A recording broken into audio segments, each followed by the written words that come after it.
Muy buenos días, queridos estudiantes. Bienvenidos a la clase de biología, en la cual veremos los siguientes contenidos, que corresponden a la segunda parte de nuestra unidad número 3. Los genes, unidades de información genética. Células somáticas, células sexuales en el ser humano. Como también veremos el ciclo celular y la mitosis.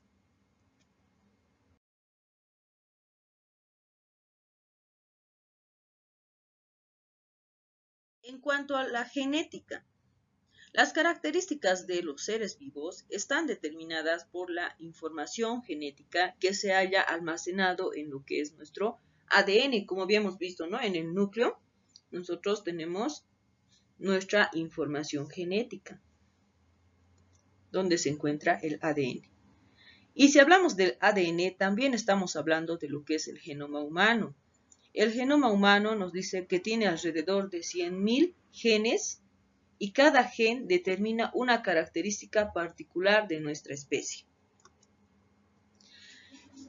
Para que ustedes lo entiendan mejor, es como si el ADN fueran palabras del abecedario, nos dice, ¿no? Y la unión de estas letras del abecedario, entonces van a ir formando lo que son palabras. Y esas palabras son consideradas como gen. Y a su vez, estas palabras se van a ir juntando con otras palabras y van a ir formando lo que son páginas, por así decirlo, ¿no? Y cada una de estas va a formar lo que es el genoma, ¿no? La unión de estas palabras que van a formar varias páginas ya nos estaría hablando del genoma. Así es, ¿no? Es como una cadena de información, desde lo más mínimo hasta lo máximo, ¿no? De información acerca de nuestro gen.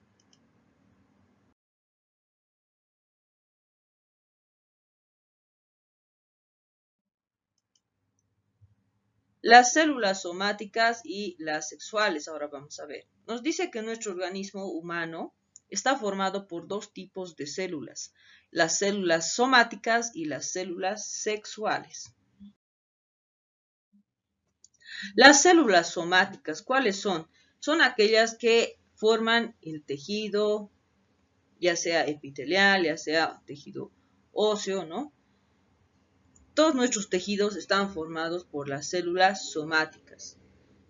También forman los tejidos de nuestros órganos, de nuestro cuerpo, ¿no? Bien, entonces esas son las células somáticas. Ahora veremos las células sexuales o gametos. Cuando nos referimos a las células sexuales o gametos, estamos hablando de los óvulos y de los espermatozoides, producidos por la mujer y el hombre respectivamente. Las mujeres producimos la célula sexual femenina y los varones la célula sexual masculina. Las células sexuales o gametos. Los gametos nos dicen que solo tienen la mitad de cromosomas que poseen las células somáticas. Aquí tenemos las células somáticas y aquí tenemos las células sexuales, en esta parte de acá. Entonces, acá miren, nosotros tenemos en pares los cromosomas y aquí están impares. Si nosotros contamos, acá los pares son 1, 2, 3, 4, 5, 6, 7, 8, 9, 10, 11, 12, 13, 14, 15, 16, 17, 18, 19, 20, 21, 22, 23 pares, lo cual sumaría entonces 46, ¿no? 46 cromosomas. Entonces, ese es el número correcto, ¿no? Pero nos dice que las células sexuales tienen solamente la mitad. Aquí vamos a contar, ¿no? 1, 2, 3, 4, 5, 6, 7, 8, 9, 10, 11, 12, 13, 14, 15, 16, 17, 18, 19, 20, 21, 22, 23, pero son impares. Entonces, solo son 23, mientras que aquí son 46. Entonces, ¿qué ocurre cuando ocurre la fecundación? Es decir, estas células sexuales o gametos se unen, hablando propiamente de lo que es el espermatozoide y el óvulo, se forma lo que es el cigoto.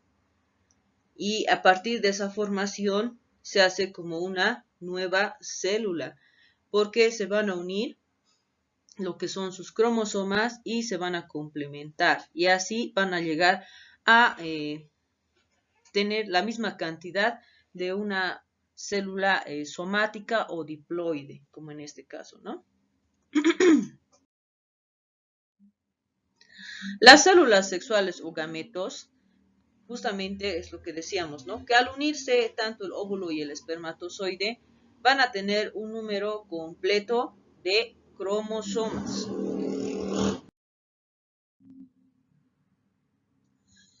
En cuanto a las células sexuales o gametos, las células somáticas tienen un número completo de cromosomas y por eso se las llama diploides o 2N, como podemos ver acá, ¿no? Esto es un cariotipo humano normal de las células somáticas, nos dice, ¿no? Ahí está el cariotipo y son pares, son 23 pares y en total, si sumamos, estos son 46 cromosomas. Mientras que las células sexuales que solo tienen la mitad son consideradas haploides o N, ¿no? Que es cuando se trata de las células sexuales o gametos, porque tienen impares, ¿no? Mientras que las diploides tienen de a pares, por eso es di, ¿no? Dos pares, ¿no? Dos hace referencia a par, ¿no?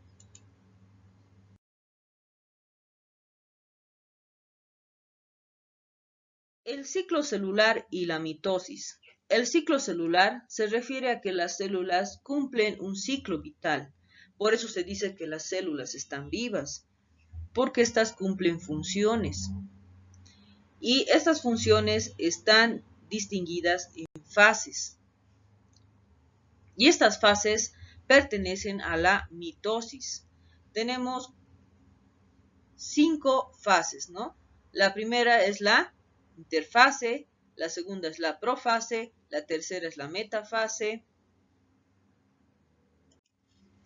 anafase y telefase, ¿no? Muy bien. Entonces, esas son las fases para que se realice la mitosis. La mitosis que es parte del ciclo vital de nuestras células.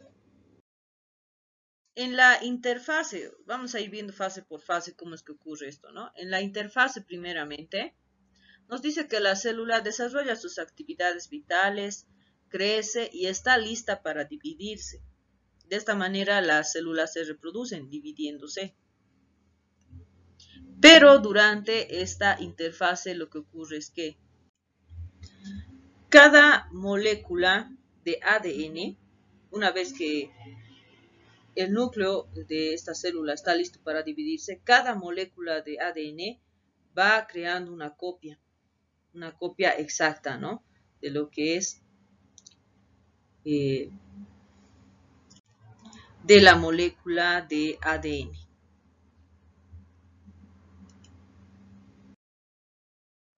Muy bien, como hemos visto lo que es la interfase, entonces la interfase es cuando la célula empieza a dividirse, por lo tanto vamos a hablar de lo que es la división celular.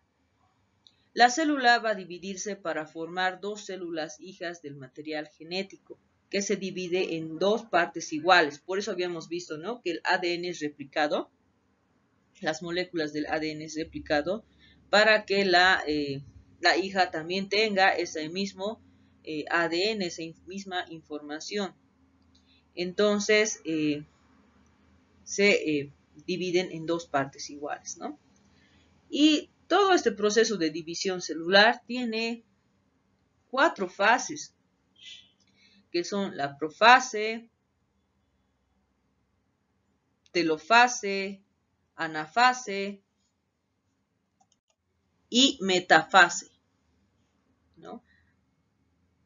Entonces, eso es lo que vamos a explicar a continuación.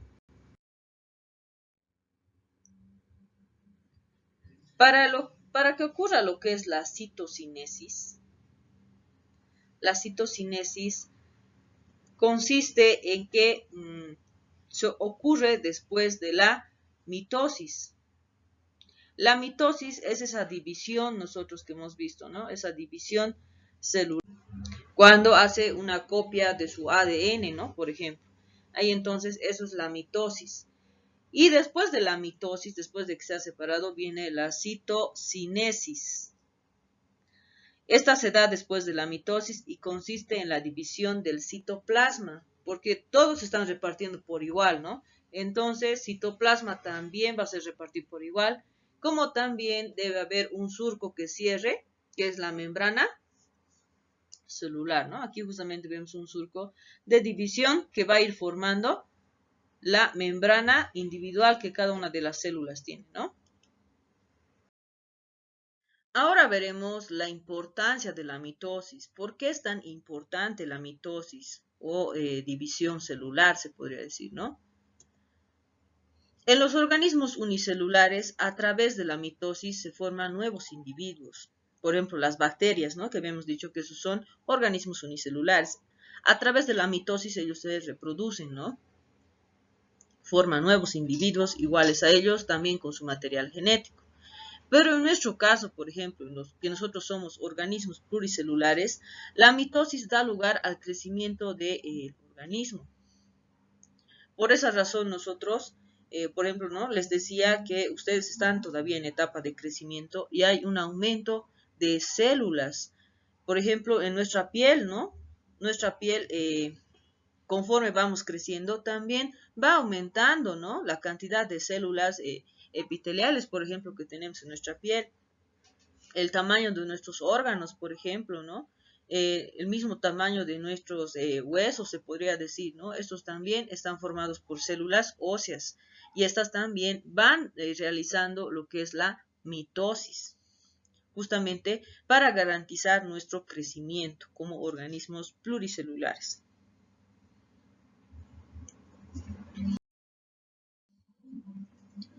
¿Cuándo está una célula preparada para dividirse? Pues nos dice, ¿no? Que según el ciclo celular, este está regulado por el sistema de vigilancia en cada paso realizado. Es decir, para cuando una célula está lista para dividirse, hay toda una fase de revisión, de vigilancia, se podría decir, ¿no? En momentos concretos del ciclo, la célula comprueba que se cumplan con las condiciones internas. Las condiciones internas habíamos visto que es que se dupliquen las moléculas de ADN, porque tiene que ser una copia exacta, ¿no? Tiene que ser una copia exacta. Además, con los pares de cromosomas correctos también, ¿no? Por eso, para evitar tal vez alguna desfase, miren, la naturaleza es tan sabia, ¿no? En el actuar de nuestros microorganismos que tenemos dentro de nuestro cuerpo, que ellas comprueban que el cromosoma se duplique correctamente y por eso es que lo enrollan, ¿no? Lo enrollan. Y ahí está el material genético igual, ¿no? Lo mismo sucede con las condiciones externas, nos dice, como la temperatura, el pH, la disponibilidad de nutrientes y agua, si son o no son apropiadas, por ejemplo, ¿no? Por eso nos dicen que nosotros, si estamos en etapa de crecimiento, es que debemos consumir nutrientes, bastante agua, ¿no? Por ejemplo, si ya hemos terminado nuestra etapa, por ejemplo, nosotros de crecimiento y demás, quiero que mi cabello crezca, entonces acá también se juega el papel de las células, por ejemplo, ¿no? Para que ocurra este crecimiento. Entonces yo debo consumir bastante agua, nutrientes, ¿no? Entonces eso es lo que ocurre. También la temperatura, el pH, si están disponibles, ¿no? Porque el pH habla de un equilibrio, se podría decir, en la acidez, por así decirlo, ¿no? La acidez en el medio del cual está esta célula, porque también si el pH está desregulado, por ejemplo, hay mucho nivel de acidez, se podría decir, entonces las células tampoco van a poder llevar a cabo esta división.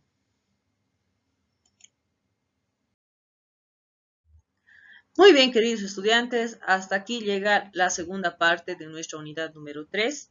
Vamos a estar aclarando dudas también en las clases sincrónicas, como también vamos a aplicar lo aprendido y yo les voy a indicar cómo es que vamos a ir haciendo las actividades de nuestro libro durante la clase. Cuídense mucho, un fuerte abrazo, nos vemos la próxima clase.